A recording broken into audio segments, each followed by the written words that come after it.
Hindi na nakapalagpang isang street-level individual matapos mahulihan ng iligal na droga, baril at granada ng San Mateo PNP sa Barangay Banabas, San Mateo, Rizal. Police Staff Sergeant Jacob de la Cruz sa report.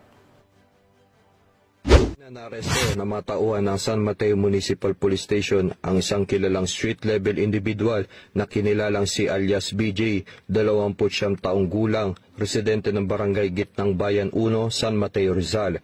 Nagsagawa ng bypass operation ang Station Drug Enforcement Team ng San Mateo MPS sa Barangay Banabas, San Mateo, Rizal, kung saan nakumpiskas sa sospek ang 4 na piraso na heat-sealed transparent plastic sachet na naglalaman ng hinihinalang shabu na may kabuuang timbang na 6.53 grams at tinatayang halagang 44,404 pesos, isang pirasong 500 peso bill, isang unit na caliber 38 revolver, 2 bala, isang pirasong rifle na grenade at plastic case at iba't ibang personal na gamit.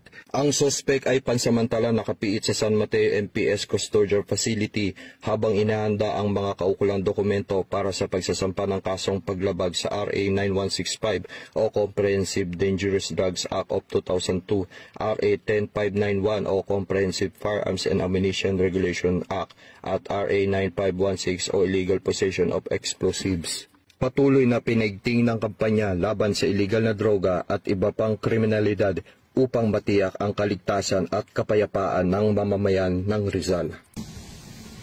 Mula dito sa Calabarzon, ako ang inyong PNN correspondent, Police Staff Sergeant Jacob Israel E. de la Cruz, alagad ng batas, tagataguyod ng Balitang Pulis.